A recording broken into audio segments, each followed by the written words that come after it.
Securing Wealth in Crypto, Planning an Exit Strategy. We have from Caleb and Brown, CCO, Jake Boyle, moderator, Lloyd Nelson.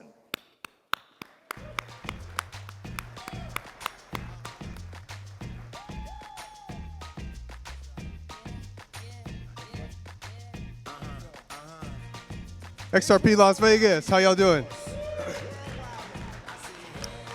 Hey, let's give Brad Kimes a round of applause real quick.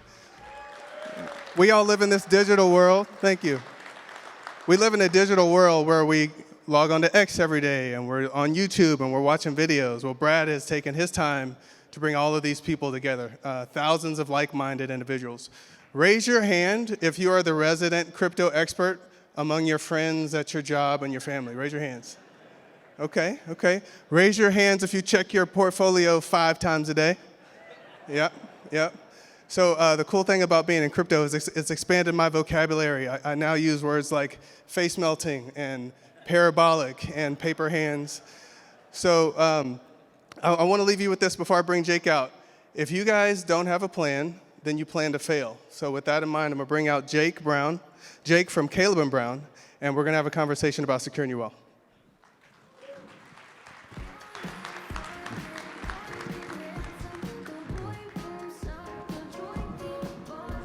Jake, how you doing? Great. How you doing, Lloyd? Good to see you. So Jake, we caught up a couple times over the last couple weeks, and I didn't realize you were such an OG. So we're going to start just with a little bit of your origin story. How did you get into blockchain technology? For sure. So it was 2013 that I first got into cryptocurrency. I was doing my high school studies on actually the Silk Road from a legal perspective. So I was thinking about, we've got this crazy precedent of this platform, and Ross Ulbricht spoke at the Bitcoin conference recently. And how is this massive platform, this huge fall from grace, Harvard student arrested, triple life sentence, this is insane. But how is something like that able to function? And that was my inroads into hang on, Bitcoin, it knows no boundaries. There is no you or I, geography, politics, it just exists. And that was my into cryptocurrency. From that point forward, I expanded obviously into your XRP, Ethereum, a bit disappointing to be honest, and other coins as such. Caleb and Brown started in 2016, so I've been there since the beginning. We started off as a small group of individuals who had the same problem. We've got friends, family, all wanting to invest in the industry. And look, if my mum or dad want to buy some crypto, I'll give them all the time they need. Hours and hours on a Sunday over brunch. But all of a sudden, it's your dad's business partner's best friend's son that wants to talk to you. And you think, well, we're running a brokerage business. I feel a lot of people in the crowd probably play that role within their family, right? From that point forward, we ended up realizing that every great industry in the world, particularly in the United States, is predicated on foundational human relationships. That's the bedrock of what gets things done. And we thought the crypto space, for all its insanely good innovation, fantastic technology, it often just lacks the simplicity of 2 human beings being able to talk together, get a deal done, and make things happen. So we thought, why don't we create a business that empowers people so they can get into the industry and they don't have to worry about scams, they don't have to worry about security, they can have a premium service, a white glove service that can hold their hand all the way through the journey. And that's where we are today. So very humble beginnings, and we've gone pretty far, I'd like to say. Awesome. So we had our first conversation when we got matched up maybe about 6 or 7 weeks ago, and since then, so much has changed from a regulatory perspective, from regulations. What's top of mind for your customers right now? Yeah, it's a lot of things, right? So, if I go back to 2013, I experienced getting debanked to the absolute ground. I've had periods in my life where I haven't had a single bank account I can use. I've got an American Express card, and once that's done, I can't even pay it off. That's been my experience. So I've seen the industry be so kicked down into the ground. And I know everyone here knows that firsthand because this time last year, we had the SEC case hanging over us with XRP. Yep. Those chains have been broken loose now. Yep. And we've seen that reflected in the price action since last year. We're in a position now where we've got a pro-crypto president. We've got institutional adoption left, right, and center in the industry. We've got Gary Gensler is, I won't make any rude comments there, but I'm quite, I wish him all the best with his future career. All the best to Mr. Gary. Yeah, and may you stay out of politics and crypto for good. in that scenario, look at what the future has ahead for us now. So we've got clients reaching out and they're saying, Jake, we've been beaten down for years now, and conference on conference, I'm up 4 or 5x on my XRP. I'm up 4 or 5x on my Bitcoin, Solana, whatever it is you're investing in. And now they're thinking, well, what's next for us? What do I need to be worrying about? A large part of it is security. A large part of it is privacy. Yeah. It's a topic that doesn't get talked about enough. And then what happens if you've got several millions of dollars, you want to take care of your family, you want to buy a house, and you're thinking, I need to get this in the bank and make sure it's there. You don't want to be screwing around with withdrawal limits, a support ticket that gets answered a month later. Maybe you have an offshore entity. Maybe you've got an LLC, a self-directed IRA. You need to start getting strategic with things because the tide has turned.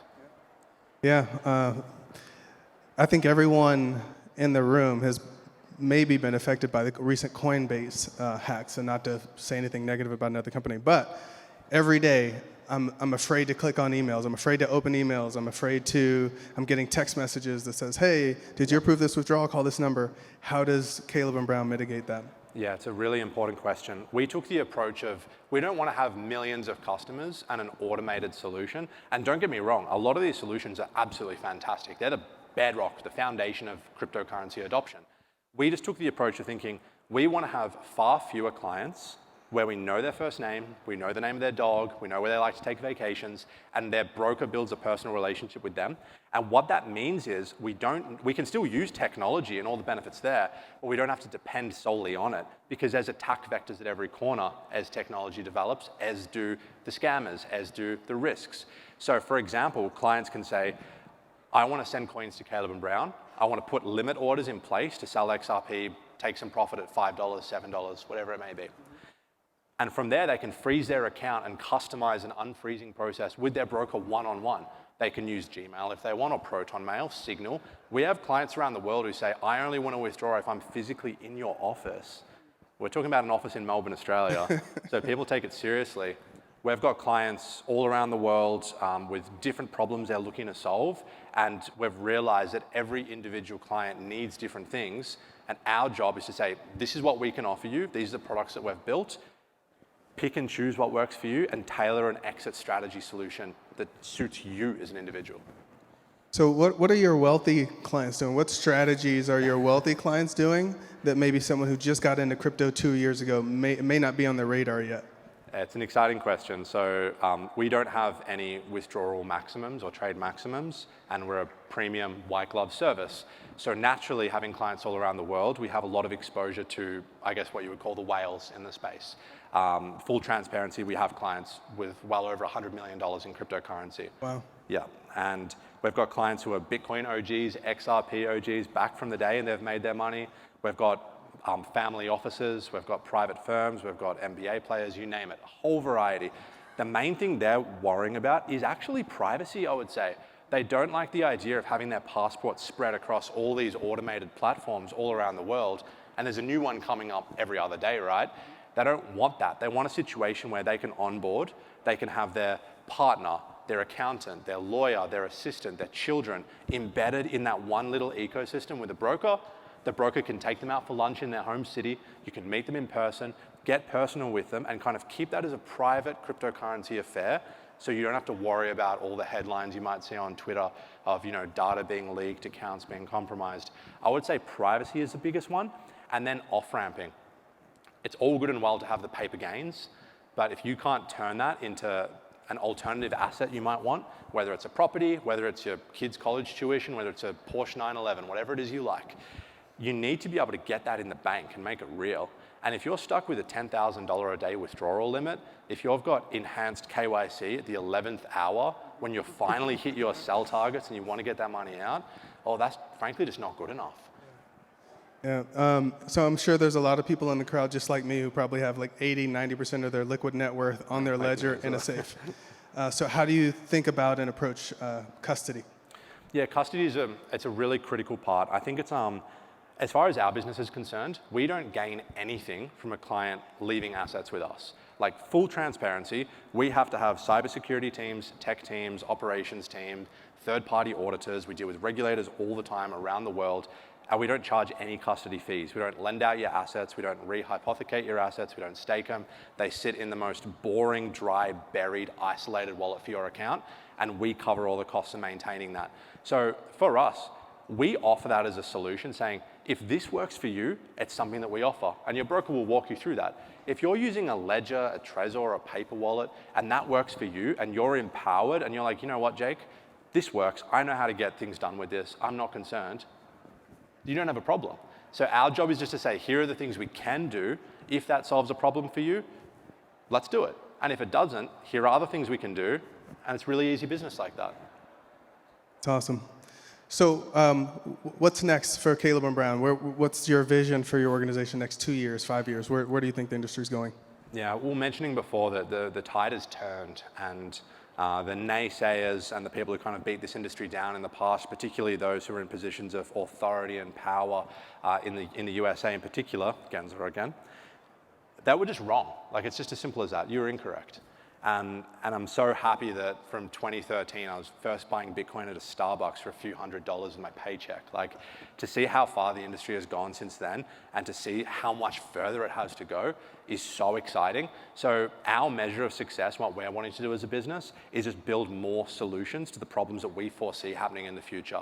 I think banking will still remain to be quite difficult for a while. So what we've done to offset that is we have bank accounts as an organization in Liechtenstein, multiple accounts in Switzerland, we have accounts in the USA, Australia, United Kingdom, several other countries as well. We do this so we know that we can say to a client, if you want to take a massive amount of cash out in a whole variety of different currencies, whether it's a Cayman structure, an entity in Jersey, Malta, whatever it is, or if it's just your personal account and you're living in Vegas, whatever it is, we have a solution for you. And if this solution doesn't work, we've got all these backups to go.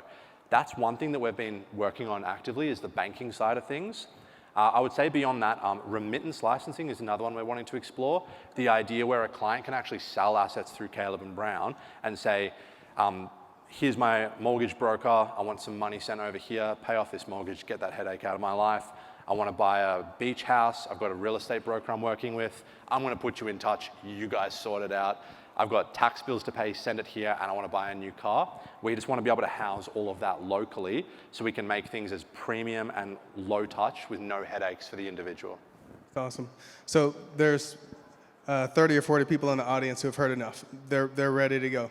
What does it look like to get signed up with Caleb and Brown? Where do they start? Oh, I think there's quite a few QR codes around here. We've got a little spot up at the back. If you set up an account, there's no cost of having an account and there's no obligation. And I really want to stress that, because I'm aware that we're in an industry which, like, there's fantastic businesses here today. There are businesses in the space which we've seen over the years which are not so great. We want to be able to put our money where our mouth is and say, if you set up an account, even if you just put in email and phone number and your first name, organize a call with our team, understand what we can do for you, what we can't do for you, and if that's something that works, you can keep the ball rolling. There's no cost of having an account. If you send coins to us, we can withdraw it straight away. There's no withdrawal fees, there's no deposit fees. The only fee is when you execute actual material transactions. So we like the approach of saying, just have a conversation with us, get in touch with a broker. If it works for you, fantastic. And if it doesn't, reach out anytime if a question arises. Awesome, awesome. So it's not often I get to sit down with OGs. You've been in crypto since Mt. Gox. So share an OG story for us, just some anecdotal. Oh. Well, I would say that through Caleb and Brown, I've seen the highest heights of success in this industry and the lowest lows. So that's why I stress, you mentioned at the start, if you don't have a plan, then you effectively plan to fail, right? We've seen people invest 100 grand, have it go to $5 million. They keep changing their limit orders because they see the price gets high. They're like, it'll go a little higher. I'll delete that limit order and put it higher. And they chase it all the way up and they never take a dollar off the table.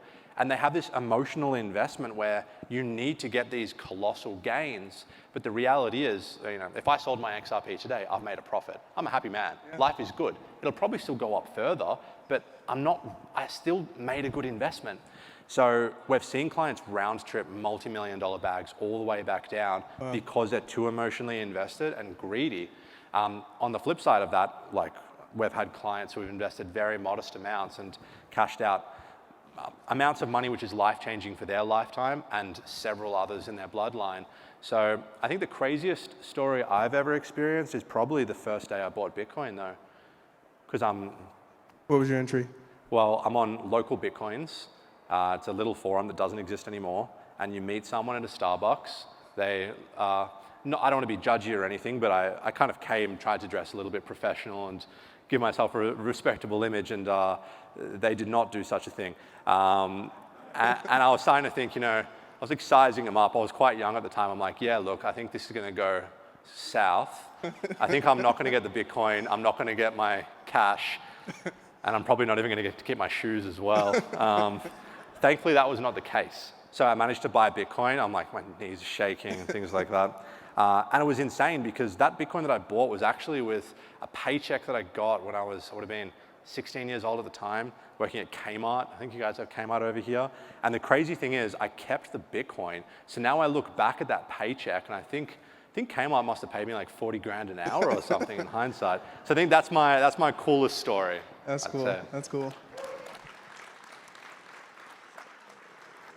So I know we have a video that we're going to share at the end, but before that, I would love for you to share price targets. You know, not financial advice, you know, but we're going to look back on this in a year. So where do you think Bitcoin's going? Where do you think XRP is going this market cycle?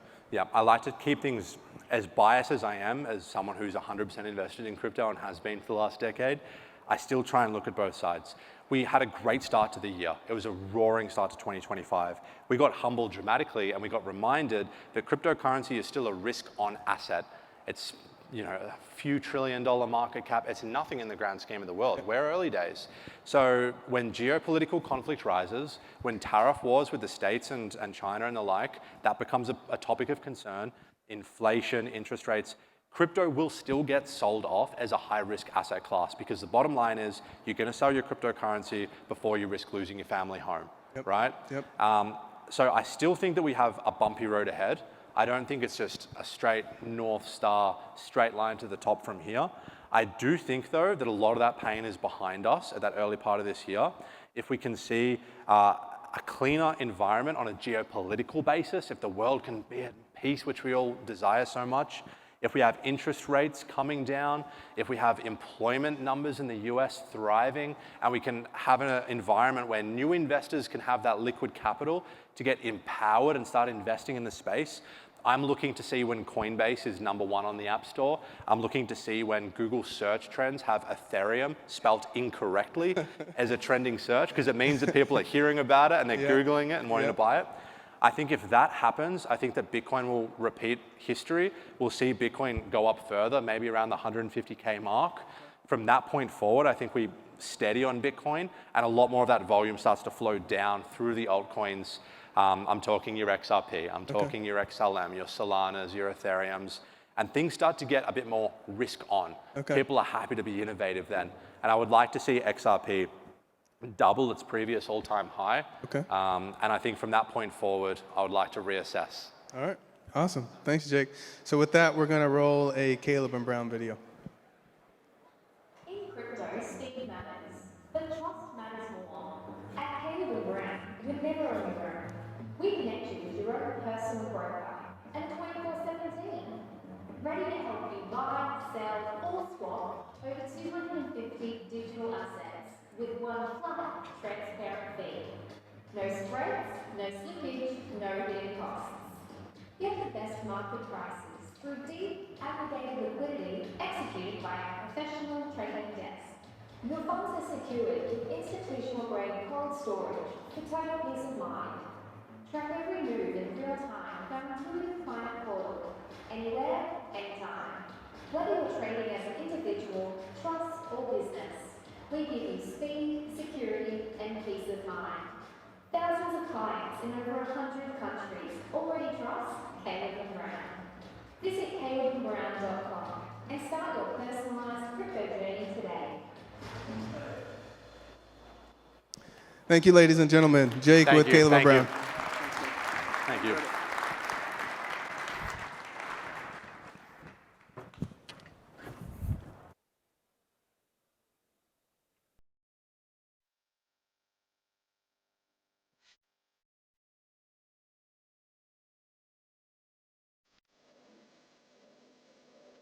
Guys, lunch is served. We will be meeting back here at 12:50 for our next speakers.